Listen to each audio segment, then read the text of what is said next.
Niamh today, my guest. So welcome. A couple of obligatory questions I really need to go through that we can build up our overall understanding what's going on in terms of sectarianism in Scotland. Where were you born and raised? I was born in Glasgow, lived in the south side, and then we moved out of the city to a place called Helensburgh, and that's where I am now. So it's about half an hour outside of Glasgow. So like, why those moves? Like, were they like for the job related or? No, my mum and dad were brought up in the city. They'd always lived. I think their postcode was like G1. That's how like inner city they were, and they just didn't want to raise kids in the inner city. Your family is quite political. Your father is a political figure. Because I mean, how political the household can be is like day-to-day thing. Like, Yeah. so like when you were growing up, when you know, 10 years old, how political the household was? I think it maybe not as young as 10. I'd probably say maybe 12 because of the independence referendum. And that's when I started getting all into politics and becoming very, very aware. But that's when it started for me anyway. It was a really political household. I'd say about 12 with the independence referendum is when I started to become aware of it, and like dinner time conversations about independence and all the rest of it, and then it just totally took off for me and I just became like obsessed with it. Like obsessed. I still am with the idea of like independence. I still totally am. I think I value an independent Scotland above a lot, which is maybe not a good thing, but I would say I value it above a lot of stuff. It's quite fascinating, like, how a 12 years old kid, got this idea that this is so special, so important for me. And he kind of get consumed with all those emotional conundrums as well. Completely took over my life. Like I can't even describe it, what it was like. They've been 2013, 2014 time in my life was crazy. Like I'd like go to school and then I'd go back and we had like a big campaign hub in Helensburgh, and I'd spend my whole night in this campaign hub, like sitting like just surrounded by like salt tires and all that. And then I'd like come back from school and then mum would be like, right, get in the car, we're going up to Glasgow, we're going to an independence march. Like it was crazy. All my friends thought I was like mental. I know you have got another sister, isn't it? Yeah. Just two of you. Yep. And is she the same age or? She's 19, going to be 20, so there's 16 months between us. Okay, so very, yeah, we're quite basically both were into this kind of journey. Yeah, both into it. Probably me slightly more, but that's potentially because I was slightly older. And like with the way the years worked in school at the independence referendum, I would have been in a second year of school, whereas Charlotte would have still been in primary 7. So it was, I feel like that was probably a big factor as to why it kind of, I took it on more. But that's not to say like she was still crazy about it, but I think I just had that slight edge. Because I'm also a parent, very young children. So if my 12 years old daughter, get really into this kind of emotional thing, did your parents get a bit worried about, how much time you're spending, how much, or is it just like kind of, you were into that kind of euphoria, isn't it? Yeah. There. I think as well because there was an end in sight, because obviously 18th September 2014, it all stopped. And I think as well, this was, but at the time it was a total once in a lifetime thing, and they wanted us to be involved. Like we were living through history, like they wanted us to be completely involved in it, like immersed in it, and have this experience of seeing Scotland become independent. Obviously it didn't happen, but Yeah, and I think being so young as well, like I got very emotionally attached to it, and I think when the result came out that Scotland had voted no, we were both completely inconsolable. Like I remember it so well. I was just crying and crying and crying. So I wouldn't have that reaction now because I'm a lot older, but at the time it was like the worst thing that had ever happened to me. And I was just, but yeah, I think, but after that, obviously, it kind of all stopped and life went back to normal. And that's what I feel like that kind of period leading up to referendum was normal. Like we weren't doing the normal things that we would do. We wouldn't go home and do our homework and have dinner. It would be like back to a campaign hub or to do homework there and then dinner. It was bizarre, but it was good. I wouldn't change it, and I'm glad I had that experience of being so involved in something. But as you say, like that kind of hype and euphoria never returned at all. Still not, and it probably won't, because that was just an insane time in Scottish politics. Mental when you Yeah. look back on it. Do you think it was a good memory? Yeah, I have a really, really, really good memories about it. Apart from when obviously we lost, and I remember of not ever feeling that upset in my life. But yeah, I Mm. think I think it was good. It seems like, the way you're talking, I mean, it sounds to me like almost you're grieving. It's like, serious loss, something very personal. Yeah, and I think being so young as well, and like the first time you got into politics, and then you experience this massive defeat, like it's not nice, to experience a defeat of that scale. Um, and I think as I was very young, I wasn't able to look at it and think, oh, but look at the gains we did make and try and put a positive spin on it. It was just like, nah, we've lost. I was done. I was devastated. And I don't even think I went to school the next day because I was so upset. Yeah. Um, I'm not sure whether you can answer this question. I mean, um, it seems like the whole family was involved emotionally. Can I say that your whole family was grieving? It's a collective grievance. Mm, yeah, I would say so. Or Obviously, did you find your parents more controlled grievance? yeah, they kind of were just like, it's a political loss. These happen all the time. Like dad has, I don't know how many political losses he's had. He's been in the SNP since the 70s or the 70s or 80s, which obviously you're going to just get knocked down at every hurdle. So he's pretty used to it. It's not to say that we weren't upset, that you are going to be upset, but I think for me, it took more of a toll on me just because I was so young and it was my first time kind of being in politics, and then that happens. But yeah, mum and dad were just like, you move on. They weren't half as bad as we were. Mm, I think mm, it's just to do with age and experience. Like I think if that was to happen now, I wouldn't have that sort of reaction. mm, mm. But you are still involved in politics, big way with SNP. You are the Yeah. president, Yeah. SNP president in the Dundee University. How much emotion you need to become a president? Yeah, you do need to be like fairly attached to it. You need to kind of want it, because there's, especially, well, pretty much every year that I've been doing it, we've had an election. Like this year we had the council elections, last year was Scottish Parliament.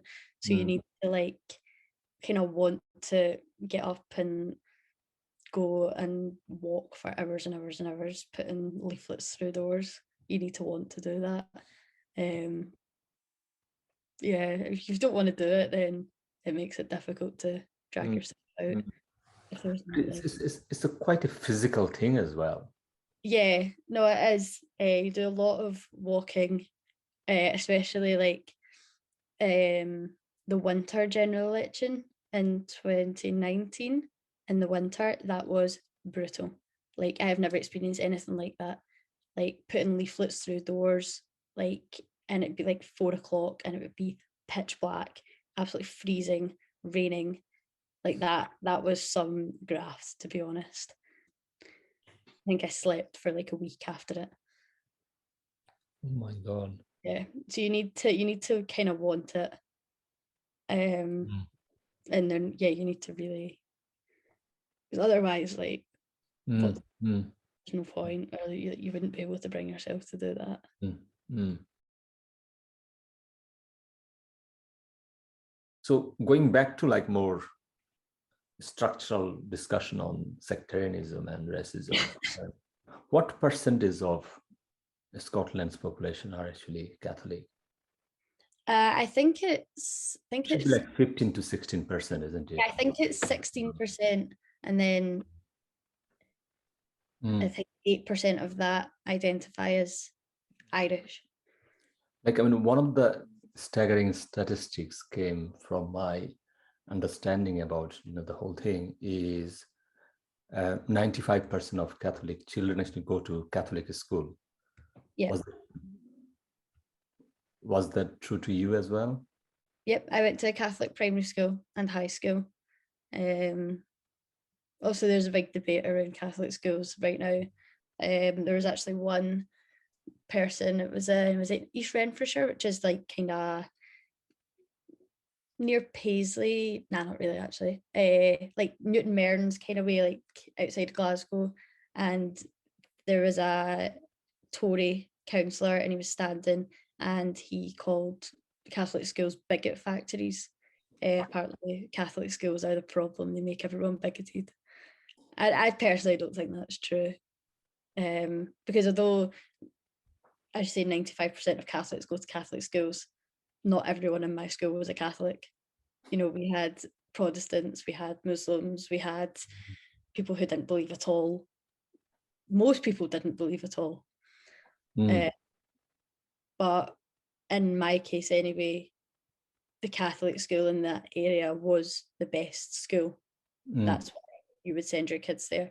And that happens in quite a lot of cases. St Ninian's in East Renfrewshire, the one that guy referred to as a bigot factory, is an amazing school, and that's why people send their kids there. But apparently they're making kids sectarian, which I don't believe. Looking back, I mean, how did you find your parents, kind of talked about those things? I mean, when that kind of consciousness came to you? I think it's kind of always been there, particularly for my mum. Like, she grew up with it. So she was just kind of like, oh, I can't be bothered with it. Like, obviously we're Celtic fans and we're Catholics, but my mum doesn't like the kind of old firm rivalry and like the kind of nastiness that goes along with it. Like, even to this day, like, she's never let me or my sister go to like a Rangers versus Celtic game ever. It's not allowed. My dad, I don't know, I can never remember any explicit conversations being had. I think one of the first times where I kind of was like, there's something outside of kind of football rivalry and religion, the first time I ever felt like not ashamed to be a Catholic, but I'm trying to think of a word. But anyway, I was like sat at the kitchen table in my house, and my mum and dad were talking, and they were quite angry, and it was because one of the Orange Order marches was walking past the Catholic church in Helensburgh, and they mapped out the route to walk past Catholic church 3 times while people were inside the church. And it was the first time where I was like, what's the Orange Order? And I got to talk about, oh, it's this organisation, and they sing about not liking Catholics, and I got the whole spiel about that, and I was like, I couldn't believe that something like that existed. And then sure enough, a couple of days later, there was a march in Helensburgh, and I saw them walking through, and I could not believe it. I mean, how old were you then? I think I was maybe about 10.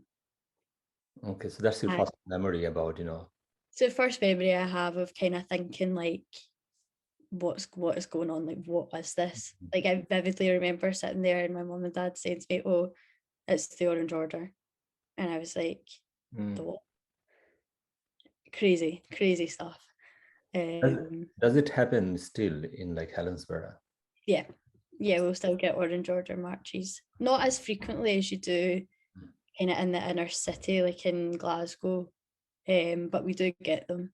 Helensburgh has quite a big Protestant and also kind of English popular. It's a very unionist town, because we have the naval base, so there's a lot of navy people, people moving up from England. It's very unionist, so there's a lot of that there.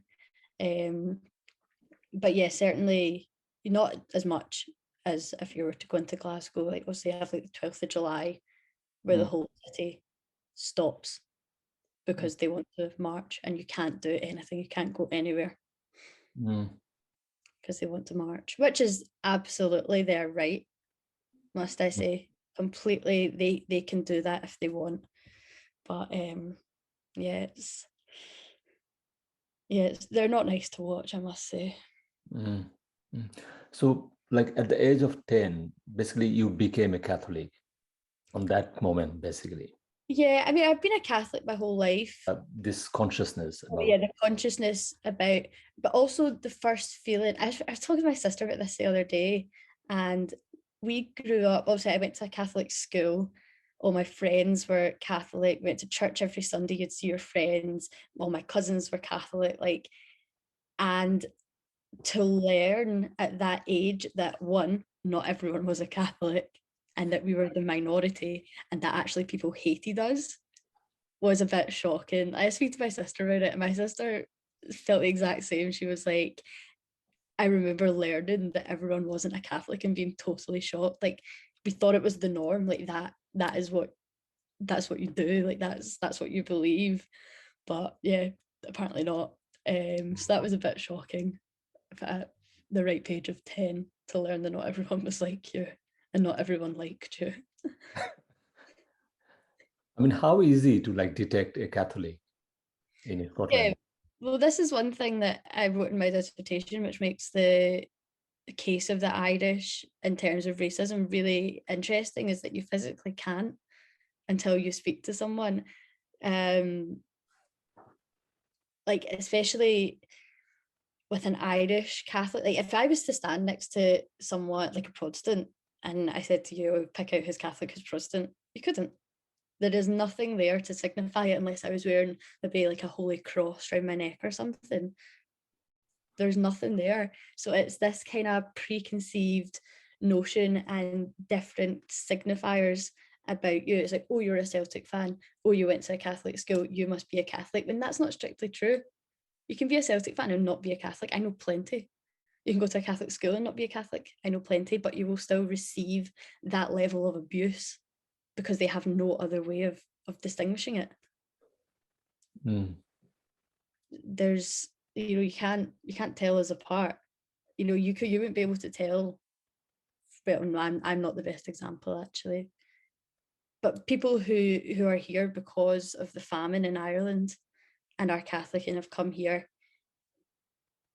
you can't distinguish them. I mean, you can distinguish me because I have an Irish name, but for the most part, like it's quite difficult. But a name has been one thing that people have brought up all the time, saying I have an Irish name. I must be Ian, I must be a Taig.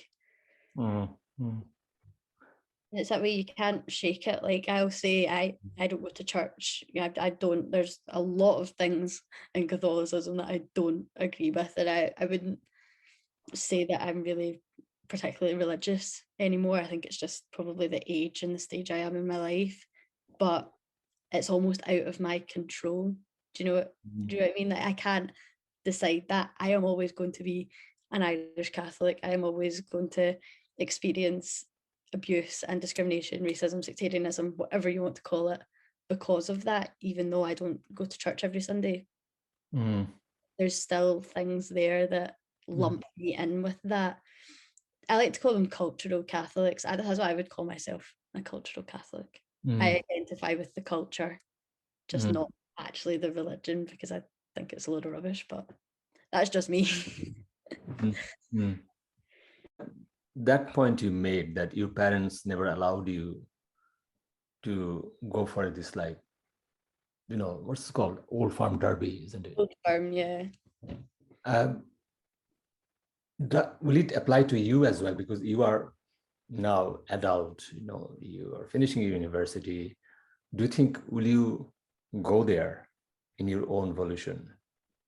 To be honest, I've not spoken about it with my mum for a while. When we were growing up, it was an absolute no. Like, we'd go to all the other games, but that one, it was a no. To be honest, I've not got any real desire to. Mhm. I don't. Yeah, I don't really have any real desire to. I like. Mhm. I'm trying to find out, I mean, why your parents stop that? Is it like because of fear of violence, because of fear of harm? They're really violent. Mhm. Even, and it's from both sides. Like, I'm not, like, I can't sit here and say, Rangers are all bad, and it's both sides, but it's also a kind of part of the fan base on both sides that kind of cause much of the trouble. Not all of it, but much of it. And it's their kind of like core like support that do cause the trouble. But yeah, no, they can be really violent, obviously, like throwing glass bottles and throwing coins. Like, if you get hit with a £2 coin, like, it's gonna hurt. So I think they do keep the fans very like segregated, but Mm. as soon as you get out of the grounds and into the town, like, there's going to be clashes. There always is. So yeah, I just kind of stay away from that, to be honest. It's not really my thing, to be honest, get Mm. involved in a fight.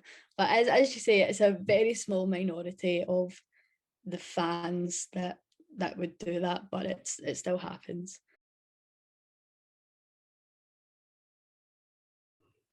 What's the difference between sectarianism and racism? Oh, it's blurred lines. A lot that can be termed, people use the words in different ways. Someone can look at the same sort of discrimination, and one person would say that's sectarianism, and one person would say it's racism. For me, the difference is kind of difficult. The way in my dissertation that I looked at the difference between racism and sectarianism was by putting the Irish in the case of things that would be like traditionally termed racism. So, like, one example would be if the Orange Order are walking along the road and they're singing, "We're up to our knees in Fenian blood," which Fenian is a term for Irish Catholic Celtic supporter. Now, that's sectarianism. If you were sectarianism, if you were to change the word Fenian and say Muslim, what would that be termed? Probably racism, Islamophobia, again, blurred lines. But what baffles me, and what has always baffled me, even from when I was a little girl, is why is it okay when it comes to Irish people to say stuff like that? Mm. What's the thing that makes it okay? Is it because the Irish are white? I think that has a lot to do with it. Mm. People have a very kind of like blinders on view of what racism is and what race is and ethnicity. And there's a lot of blurred lines between race, ethnicity. People don't really understand that difference between it. And it's always baffled me, why is it okay to say stuff like that about Irish people, but anyone else, people would be falling over themselves to address it. And because it happens to the Irish, it's not an issue. Scotland still doesn't suffer from racism, even though, every second weekend of the month there's people walking through Glasgow city centre shouting about killing Catholics. and that's okay. I don't know. It's such a tricky one, but I think a lot of it does come down to do with that the Irish are white. So going back to the difference between sectarianism and racism, sectarianism is obviously intra-Christian rivalry, but at what point does this rivalry, at what point does it extend from the realms of being a Catholic or a Protestant? Because as I was saying, you can't look at someone and tell whether they're Catholic or Protestant. This is now not aimed at Catholics. This is aimed at an ethnicity and a group of people because of where they come from and their race. It's such a difficult thing to define. Like, even when I was writing it, I remember, like, my dissertation, my whole literature review, I pretty much did last because I was like, this is such a minefield. I would read something and then I would write it, and then I'd go back and I'd read something again that totally contradicted everything I first said, and I'd delete it all. It was such a minefield, but I think probably the easiest way to put it is replacing the things that they say about Irish people and replacing it with any other ethnicity. And what would you call that? But I feel like that's the kind of way to look at it. Even like, yeah, a lot of the abuse that they get in the graffiti that they spray. Like, I remember there was one where I live and it said all takes are targets. Imagine that said all Jews are targets. Outcry, but nothing got done. It got wiped off. No one got arrested. That was it. Yes. Because I mean, if I compare this to my experience, I can sense which one is, racism and which one is not, because it just, the body reacts a different way. Yep. Did you have any of those experiences? You can kind of, that, okay, this is actually not sectarian kind of thing. This is I think obviously in school we were always like the Catholic school, and like on Ash Wednesday we'd all walk about with our ashes on our heads, and Dumbarton is like it's quite a Protestant place. Like where I come from, it's quite Protestant.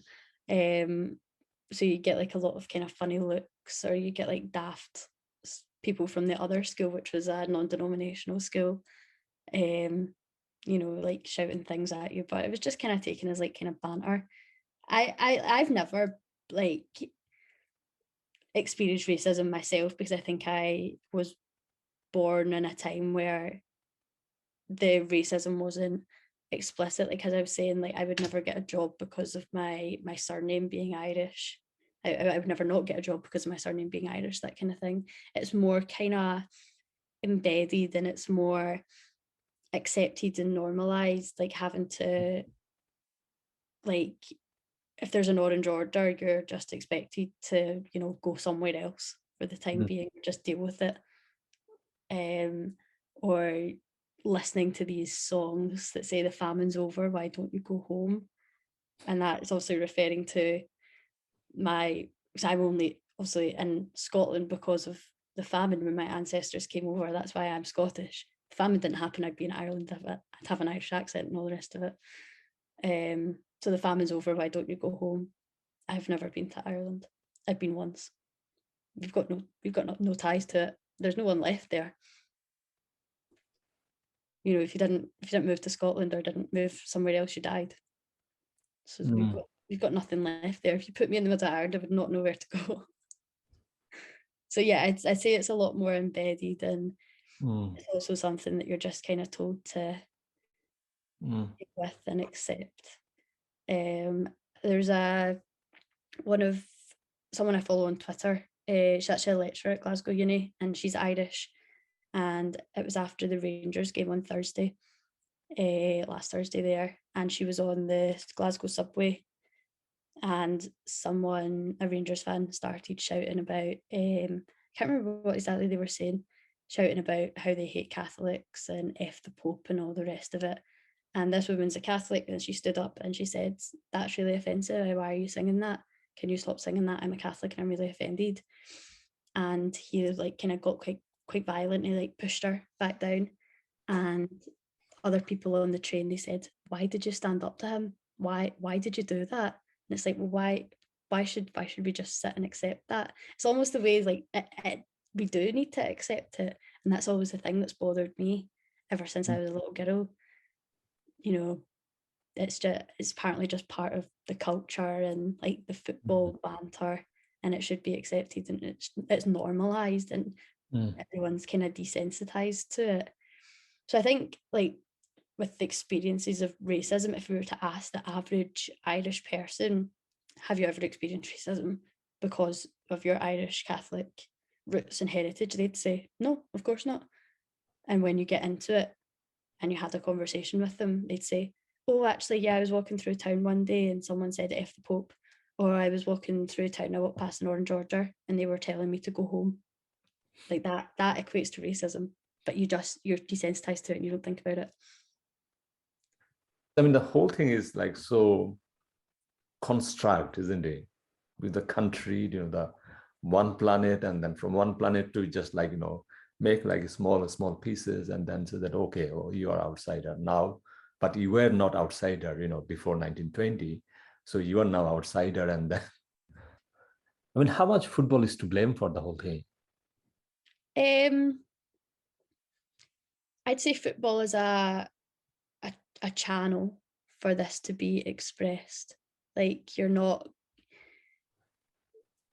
yeah, it provides a channel for it to be expressed, but at the end of the day, not all Rangers fans think that about Celtic fans. They don't.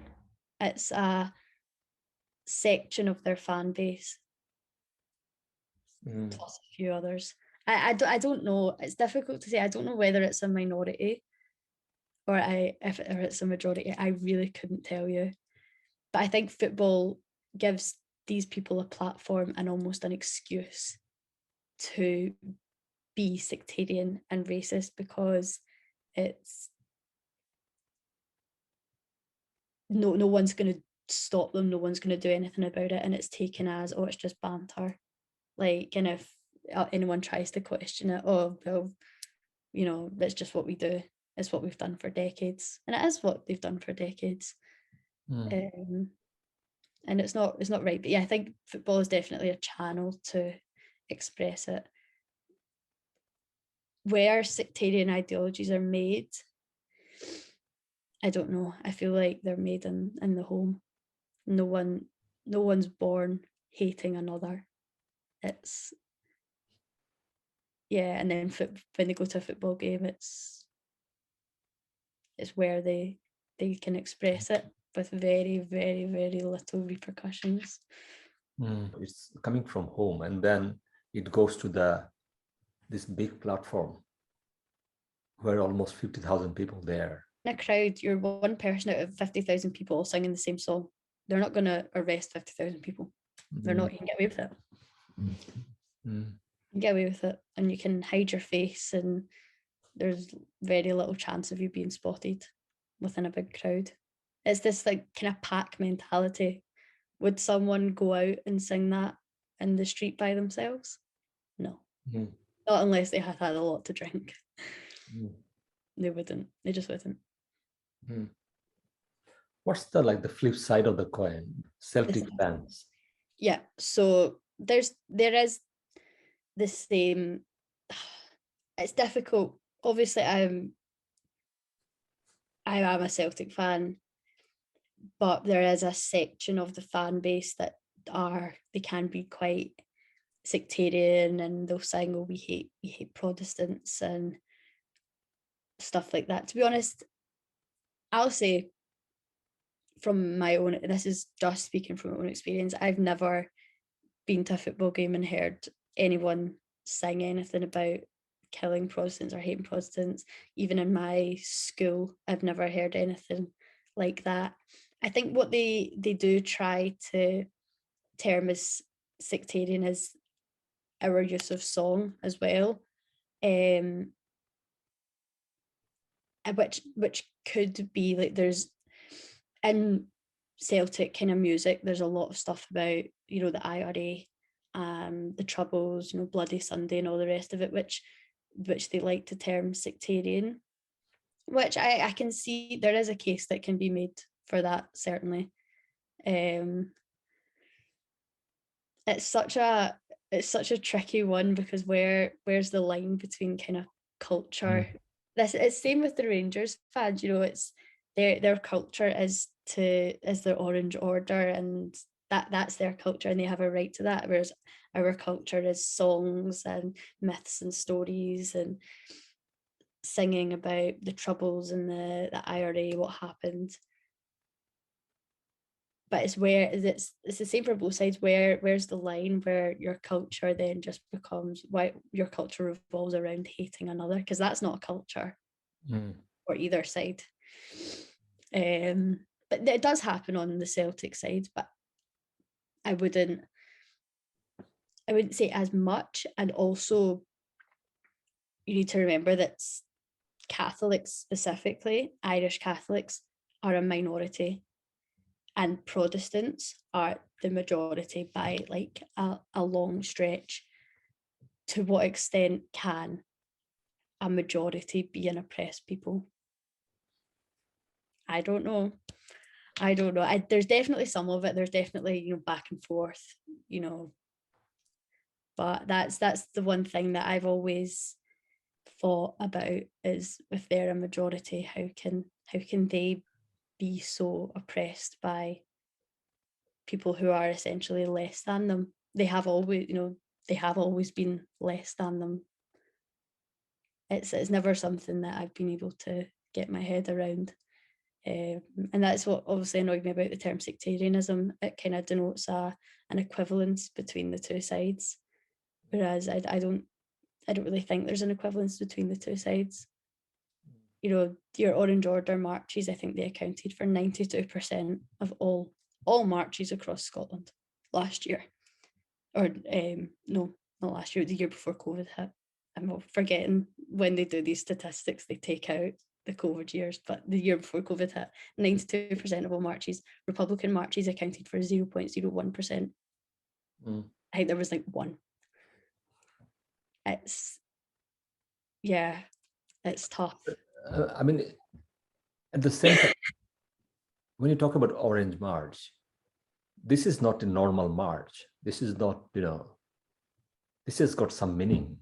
Yeah, it's a historical thing. It goes back to King William of Orange, who was their like Protestant leader, and he defeated the Catholics, and it's basically to commemorate this battle where he defeated all the Catholics. I highly doubt that the majority of the people who do this know what it means and know the significance. All they know is that they can. But I mean, why do they go to that march? It's their culture. It's how they display their Protestantism. It's how they kind of, it's what they do. And you know, there's not only the march. You have the march, and you have the flute band, and you have the there's a guy who walks at the front. He's got a special name, but I can't remember. But you also have a lot of bystanders. And also you have all those symbols as well. Yeah, you have your Union Jacks, you have a lot of kind of orange like trim, and they wear sashes and flutes and big drums, and it's because these all symbolize something, isn't it? Yeah, they are all symbols of their Protestantism, their culture. That's what they say anyway, and they sing songs. But there's not only the march, there's a lot of bystanders and people who follow on, and for them it is like the 12th of July is like a massive day in their calendar. I couldn't tell you what it is because I don't associate with these people, but it's a massive day in their calendar, and they all go out, and it's carnage. It's chaos. I think for a lot of people, I don't know if they really know the significance.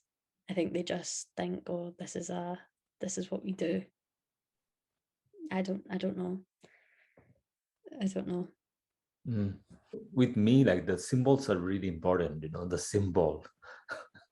And symbols played a big role historically. we saw it in the Crusade, we saw it in all those wars. I mean, everywhere. It's not only UK or America, it's everywhere. The symbols play a big role. And when you talk about this Orange March, or when you talk about this like Old Farm Derby, you see like all those symbols all come together. Yeah, and they're really a really stark contrast between the two. Like it's like if you look at them side by side, it's crazy, and you can automatically tell which one's which with no question about it. I mean, you can see that this is kind of like it's a kind of symbolic battlefield, isn't it? Like who's the opposition side. It's got a different insignia. It's got different symbols, different flags, different all things. And then they're two divided groups then. But I mean, sports is not divisive. Sports is for everyone. Yeah, it's meant to be, but and I think as well, obviously you're saying sport is for everyone, and I think one big kind of signifier is Rangers. They've just got through to the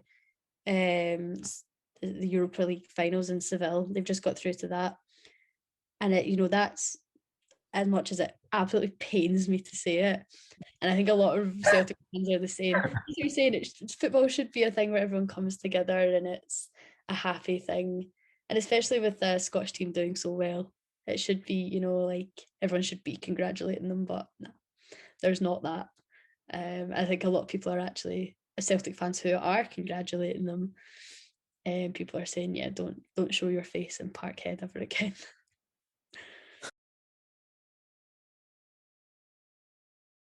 Basically, now we'll focus on your dissertation. So tell us your title a bit, because you put a quote in your title.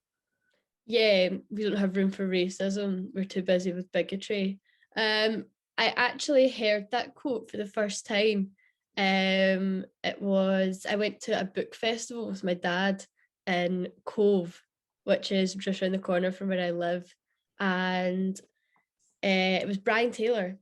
I like Brian Taylor. I do. I think he can sometimes, I feel like he talks Scotland down a lot. So I was surprised when I found myself agreeing with him on this topic. But we were talking about, Ilsa Henderson. She just came out with a new book about Englishness, and like the concept of Englishness. And he was talking about racism in Scotland. And I was like, what a coincidence, I'm here and I'm doing my dissertation on that.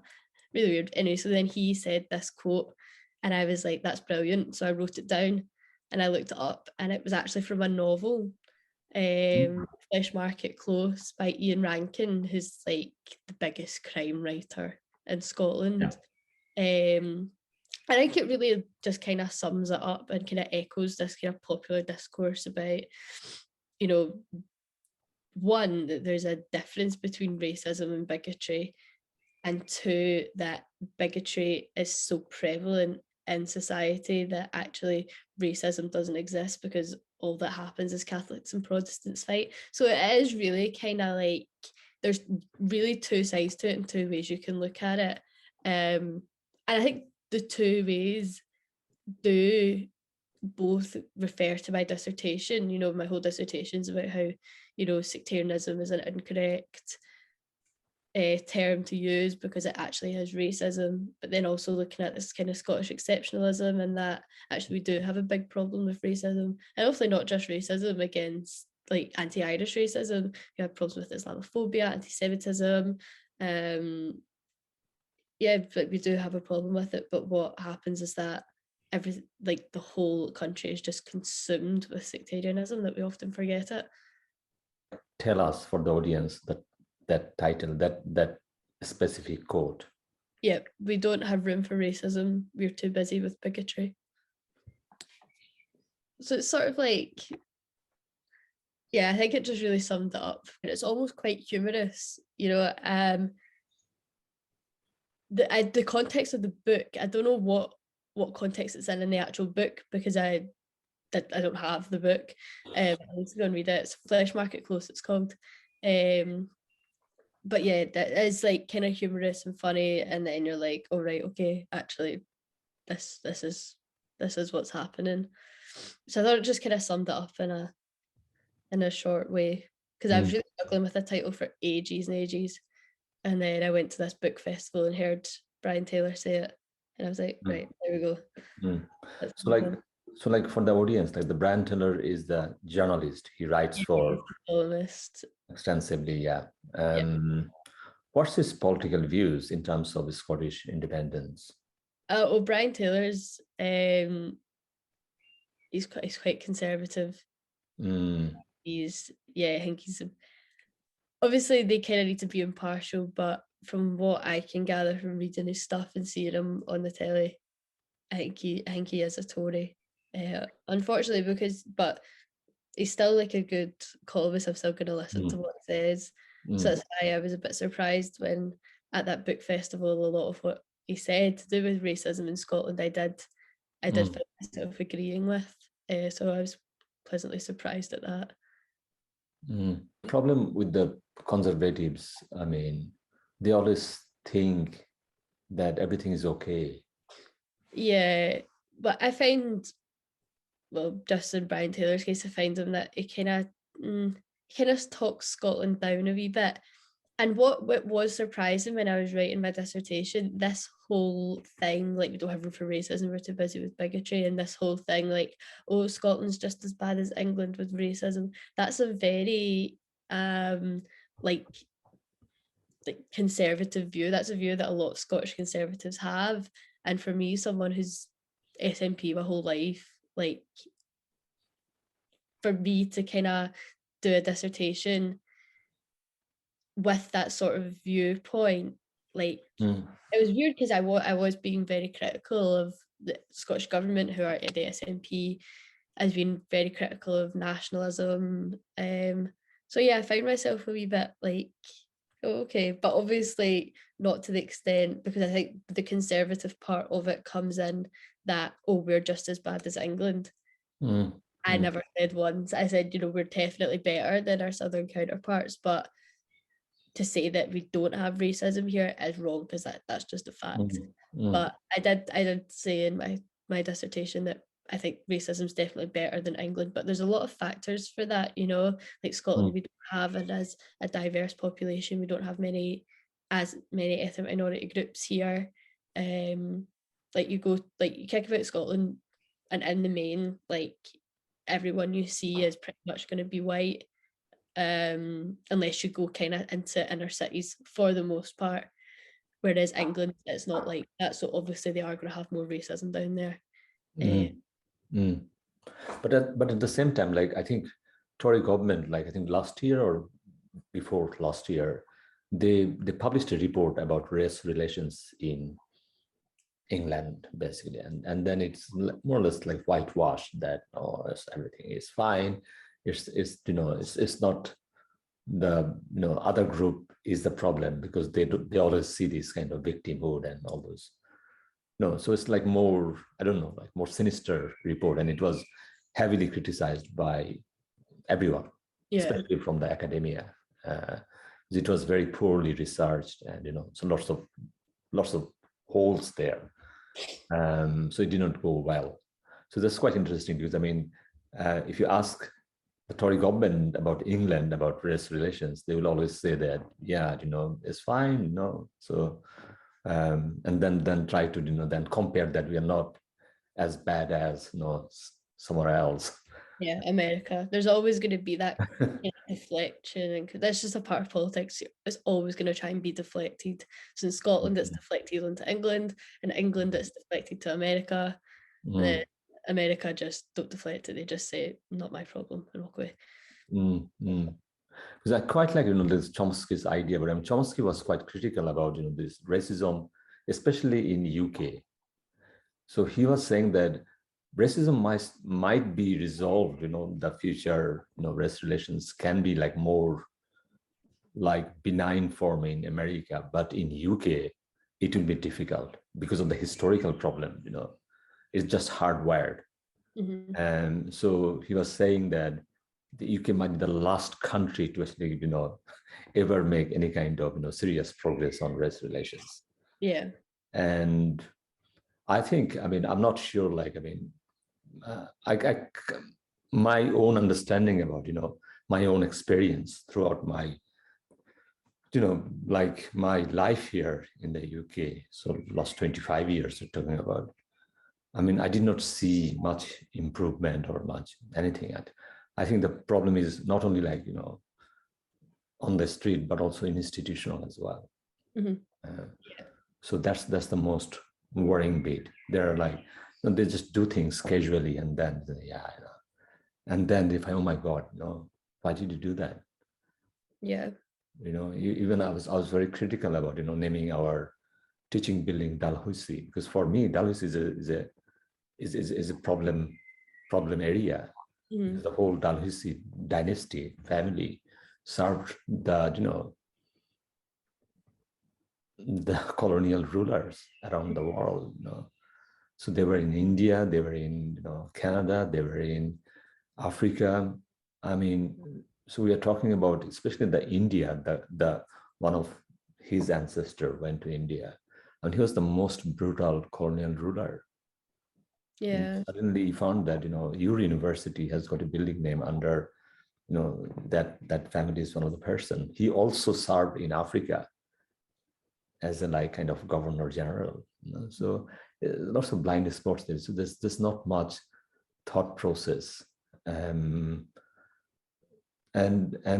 when he died, the current Dalhousie, when he died, he was actually rector of Dundee University. So you can see that from the colonial ruler, and then suddenly he became. Yeah. It's pretty easy, isn't it? It looks like pretty straightforward. No one asked question that, why are you making him rector? Did you check his, it's normal, understanding when you employ someone, you go through his CV, you know what he did, where he was, where he worked for. It's a very casual approach. So I think that's the problem, because it's culturally, historically, lots of problem area, which never had a kind of proper closure. And history has never been taught properly here either. So when I was growing up in the school, I still remember when I was 10, 12 years old, I actually knew about Dalhousie. You see, but it just came in and said, oh my God. So when the Dalhousie name, it was named, and I was thinking, who's Dalhousie? And try to find it, where this is coming from. And then I said, oh my God. Yeah, I didn't know that. I didn't know that that's what it was named after. So in Canada, there's a university called Dalhousie University. Really? And that university should apologize because of his role as a colonial ruler. And he said some serious nasty thing about Black people, indigenous people. But university did not change the name, because that's the name of the university. You just cannot. So what they did, they did public apology. It was Glasgow, the council, there was a lot of pressure on the council to change a lot of the street names, because obviously Glasgow was built off of the slave trade. There's a lot of street names there, like Virginia Street, Jamaica Street. They're all named after the slave trade, and there was a big campaign, can we change the street names? Logistically, no, but did you see, so these are not a small thing, because what you are doing here, and you can see each time you try to do it, the amount of resistance came from the society itself. You see, society doesn't understand what does it mean, and also have got this kind of serious blind spot about your history. What it does, it just sustains that the existing problem. And it just carries on and on and on. So if you look at America's society after this Black Lives Matter movement, I think society now seriously try to understand. You see, so there's lots of reconciliation, lots of even the popular media, but here you can see the resistance, especially in Europe. So I kind of I'm quite skeptical that especially UK will come out soon is still a long shot. Okay, so that's my small rant. This, okay, so while doing your research, because it's like, no, it's almost, you did research for almost a year. What's the most, astounding thing you found while you're doing research? I must say, like, particularly with the introduction, that was a lot of knowledge that I already knew, but then it was kind of like furthering that knowledge and going deeper. So just little things like, oh, it wasn't just the Protestants that didn't like the Catholics when they first came over, it was the Catholics as well, didn't know that. Yeah, just like the whole dissertation, especially the first part, was building upon knowledge that I already had, because we always talk about this kind of stuff in the house. Yeah, it was just like little, just almost like deepening that knowledge. But I think it was more towards the end of my dissertation, one thing that when I did the case study on the songs, and I was like, I'm going to have to read the lyrics to these songs. And I did, and it was horrifying. Really, really not nice. And I had to go in and I had to dissect what basically every line meant. And I got really upset. I was like, that's horrible, isn't it? It was the famine song. It really, really upset me. But that's what the songs are there to do. They are there to make someone upset. So I think, yeah. Any particular line you found? Because I think we have to be honest here, isn't it? Like, the things affect us, your moment. Yeah, obviously. So I knew the whole song went after every verse. It ended with "the famine's over, why don't you go home?" And that's the only bit that I knew of it, because that's the bit that gets published, because I think that's probably the least offensive part in it, which says something when that's the least offensive part in it. But just songs that, like, there's bits in it and they make digs to Athenry Mike. So that's a song that I've grown up with. So it's basically an Irish folk song, and it commemorates the famine. And it's about a man, and he breaks into a field to try and steal some food to feed his starving family, and he gets thrown in jail. And I don't remember the actual line, but it basically makes a dig to Athenry Mike and calls him a thief. He's a scumbag, he's a thief. And I was just like, that's totally just making a mockery of what happened. Like, how can commemorating a tragedy and a famine then be spun round and be like, oh, that guy's a scumbag, that guy's a thief. Yeah. I mean, can I ask you like a pertinent question that, I mean, who caused the famine? Who's behind it? The potato crop failed. I don't think it was by human fault. The potato crop just failed one year, and Ireland, that was their main source of food in the 1800s. The crop failed. But I mean, during that time, Ireland was part of. It was part of the UK. Yeah, it was all part of the UK. To my understanding, like the crop did just fail. I think looking at it now, there maybe I think it was probably worsened because the food that was there was either exported back to the UK or it went to the kind of upper classes in Ireland. So it left basically working and lower classes for dead, basically. But to my understanding, the crop failed, and with any food they couldn't feed the animals, they couldn't feed. There's no potatoes, so, and millions and millions of people died.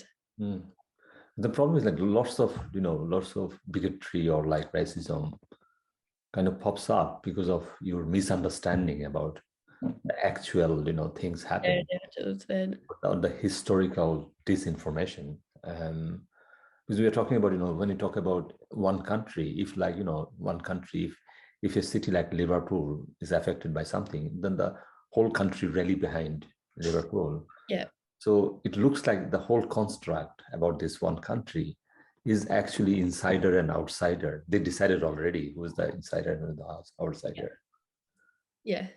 And there was no help sent either. They were all just left for dead. Nothing was done, and everyone just fled.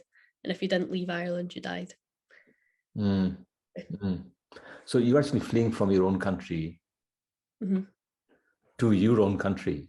Yeah, so you're just literally crossing the Irish Sea over to Scotland. Your own country still. Yeah. Yeah, just getting out of Ireland. But what happened was like the Irish always used to come to Scotland every year to help with the harvest. So it wasn't unusual for them. So that's probably why it was their kind of first port of call. Although a lot went to like America and Canada as well.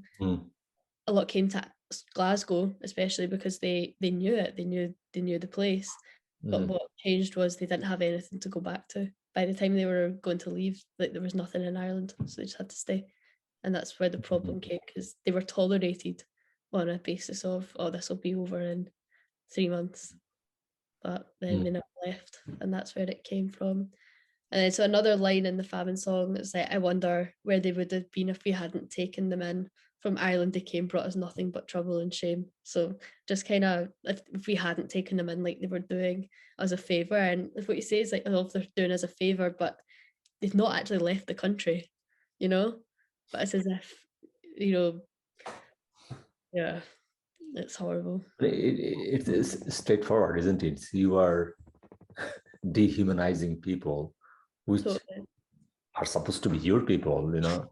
Yeah. I mean, I think that's very straightforward what was happening historically. And then you are carrying on that historical trope. So it means there is a problem with these people historically, you know? Yeah. And then you try to reconcile all those political things, and then, you know, and this like the problem with the IRA and, you know, the subsequent political, you know, serious crises and the killings and violence. I mean, it just turned up from something which is just construct. A group of people constructed that kind of understanding about another group of people who are actually part of your polity. Yeah.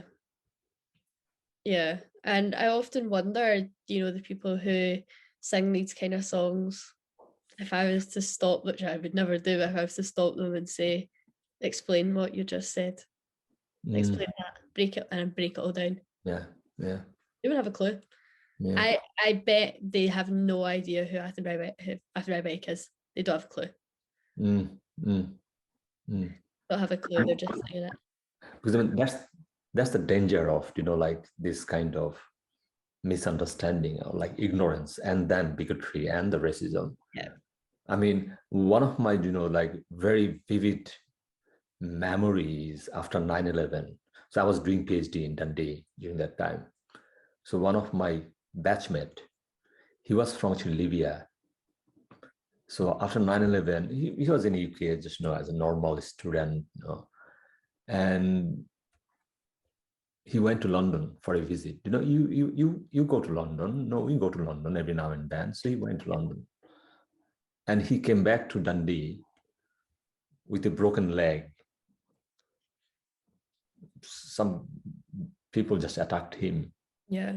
Because how he looked, the way he spoke. I mean, I don't know what really happening, but someone just decided that, you know, this guy who has got nothing to do with anything, attack him because, you know, he's from Ireland. Yeah. So we have been trying to, you know, send them back home. We're still here, you know.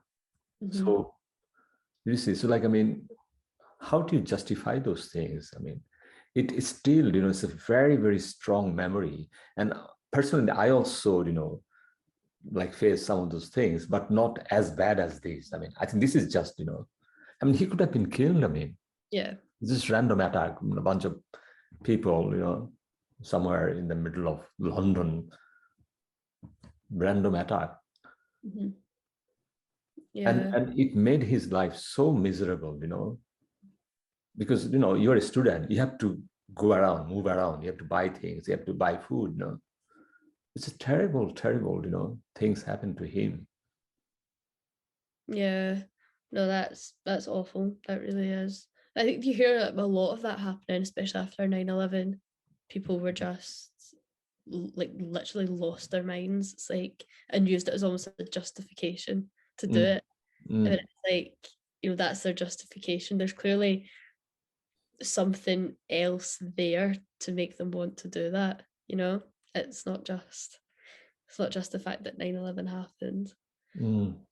Because I think it's not just like one particular event. It's like if you see all those big picture and then what's happening, you can see like what's going on here. Yeah. Even like this America's, this like shooting happened like 2 days ago, the school shooting. So like this person went to a school, nothing to do with the school, went to the children's school with AR-15, which is an assault rifle, basically. It can shoot like 40, 50 people straight away. It's crazy. But some people think that, yeah, what? We need guns because we need to protect our family. Like protect your family from home. Yeah, from who? If no one had a gun, then who do you need? I mean, what's the statistics say? I mean, how many families were attacked? But why they are saying this, like from home, like from those scums. What the scums in America? Mm-hmm. So the history is like misconstrued.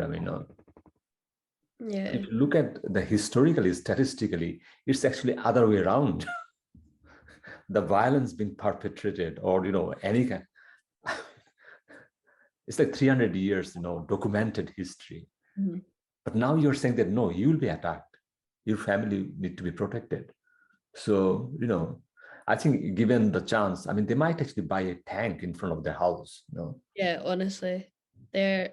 Americans are just like, I was watching news reports and I was just like, this society is just broken. The governor of Texas didn't want to say anything. All he kept saying was everyone wants to be American, everyone wants to live in America. No, they don't. Like who's America? Yeah, Who's exactly. America? Yeah. Well, white people who have guns apparently is America, not the children who get shot.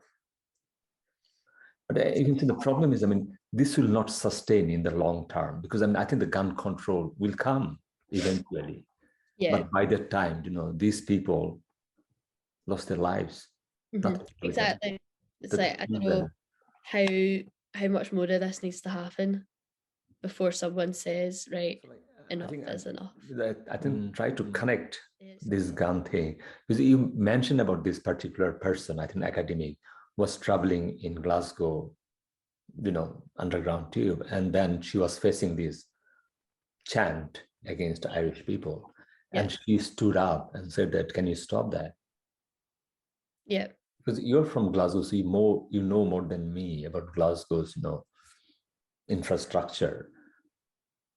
Are there any any kind of messages in the train or somewhere that sectarianism or racism is not right, or is it's a crime?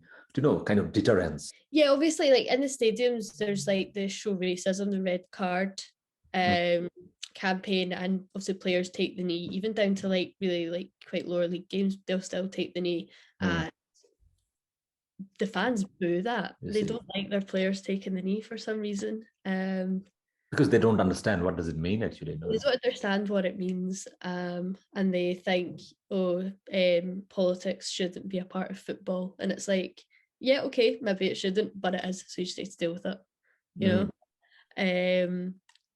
There's nothing that I've seen that like directly pertains to sectarianism, because I think if you were to put up like a sign in Celtic Park at our old farm saying sectarianism will not be tolerated, it would get laughed at, it would get torn down, that wouldn't be received well.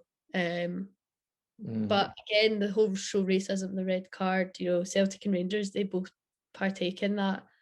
But that's not to say that Mm, mm. It's really done anything. I don't know. I don't know. I've never seen any like specific signs or anything. There's just the show racism, the red card thing. Mm, We are talking about this basic education. So if you deny those basic education, and then I think the problem will remain. But at the same time, I think that perhaps they want this problem to actually remain. Perhaps this is a merchandise. Football will go well with this kind of merchandise. Potentially, I think they maybe more want it because it covers up a lot more problems that Scotland has.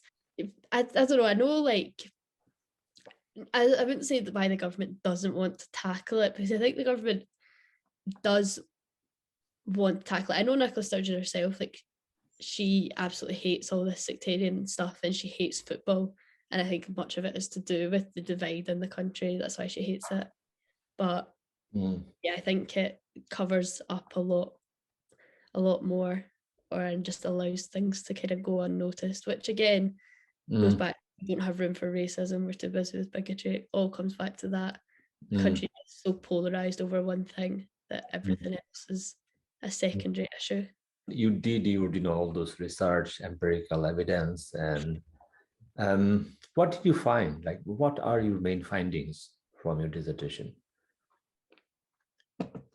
The main findings, I think, were whoever you speak to is going to have a different opinion.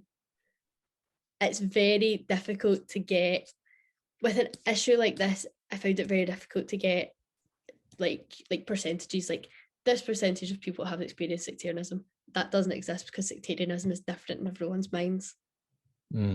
So I think one of the main findings was equating what the Irish community in Scotland are experiencing and equating it to racism.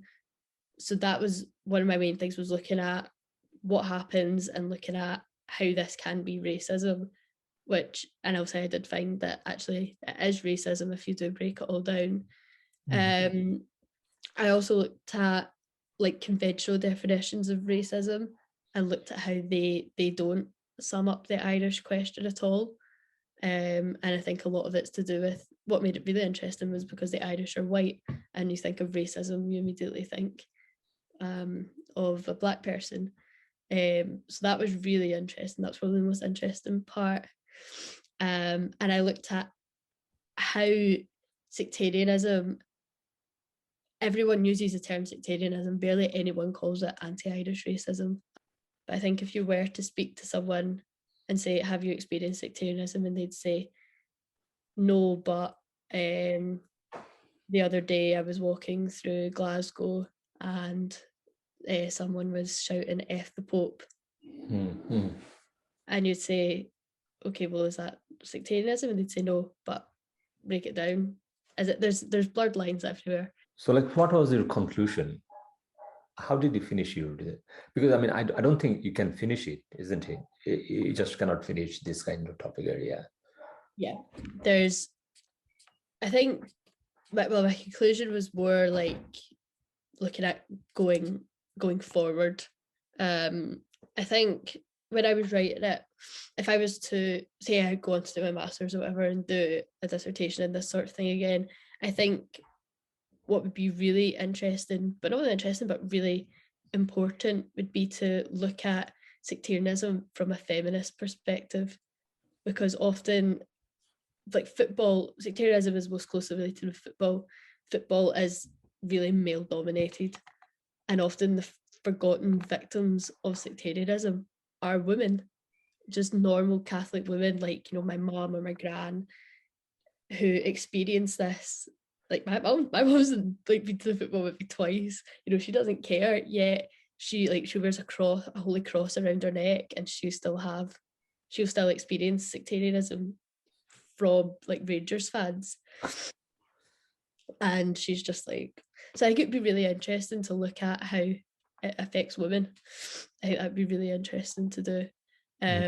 But more generally, going forward, I I think the main thing is education and educating, and like obviously on like racism as a whole, looking at the slave trade, Scotland's colonial past, and really like, you know, when you're walking through Glasgow and you look at Jamaica Street, to know why that's called Jamaica Street, why Virginia Street is called Virginia Street, just things like that.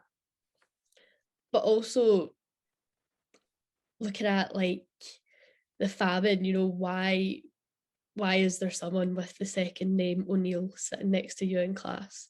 This is why, as there's a greater understanding of that, and then potentially, that probably won't, but potentially these sort of famine songs will be phased out as people understand actually millions of people's ancestors died in this tragedy, but that won't happen. Mm-hmm. It'll never happen.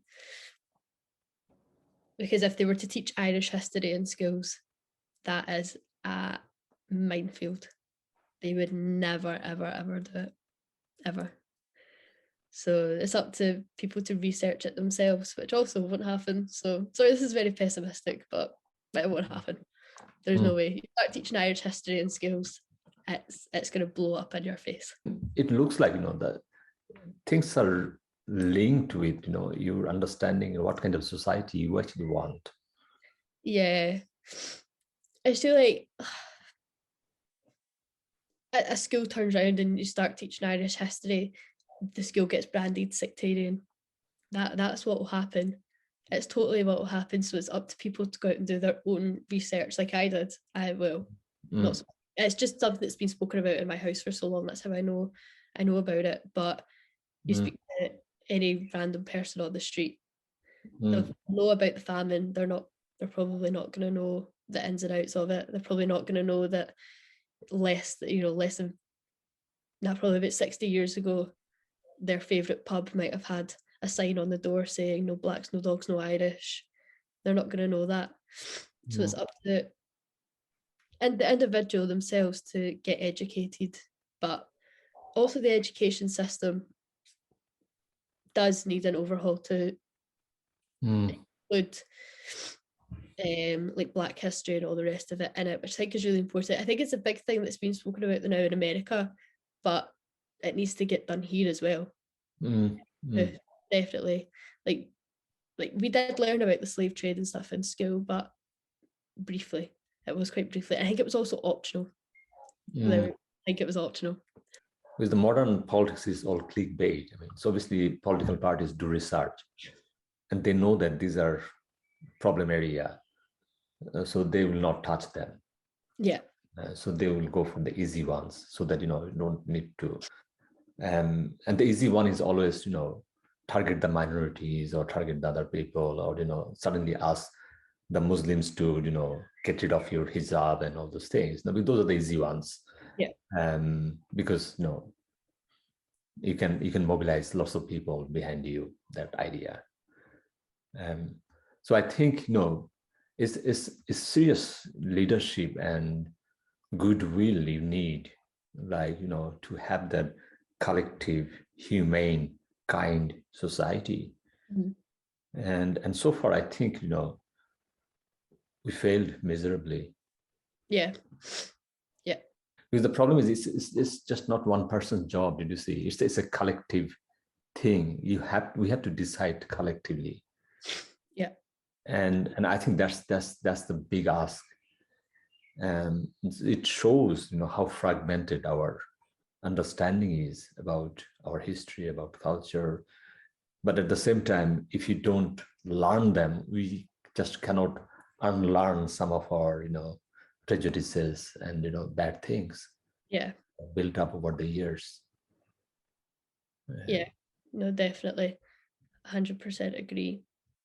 This is where I'm sort of critical of nationalism. The nationalism that I'm part of is there's sometimes, you know, rose-tinted glasses, especially because a lot of people in Scotland now, they do identify as a nationalist. They will vote for independence and SNP. There is rose-tinted glasses. Oh, Scotland's amazing. No. And I think that's dangerous because they're teaching their kids that. And then the problem just recurs. The two parts of nationalism. One is like, the self-determination, and the other in it, just like, I don't know what it is, proud, we are great, Flag waving, just. Yeah. So the self-determination part is actually, we are talking about independence for everyone. You see, independence for every single person in that land. Yeah. And so that's a huge thing. That's like emancipatory. That's like delivering something very special. Yeah. If you don't do it that way, then I think it will collapse in the same way again. If you're not going to make it inclusive, don't do it at all. It's the whole thing with like the Gender Recognition Act. People are saying, oh, let's focus on independence first, then we'll talk about it. It's like, no, like you can't do that. Why have an independent Scotland if there's a huge section of your society being totally forgotten about? Don't do it at all, until everyone is, as you say, everyone's part of it and everyone is independent, then just don't do it at all. Totally. And it goes back to, the Black people, Irish Catholics, Muslims, Jews, like everyone needs to be included and feel like they are part of this movement before it happens. And I feel like where we're at now, as much as I want independence, I would like to see it in the next couple of years, we're not at that stage. We're not. We're not, totally. We're far away from it. So we'll stop here, Niamh. So thank you so much. No problem.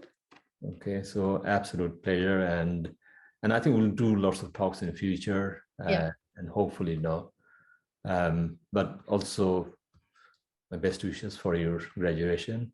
It's an amazing journey you did here. Okay, bye. Right, bye. It was nice speaking to you. Bye-bye. Bye.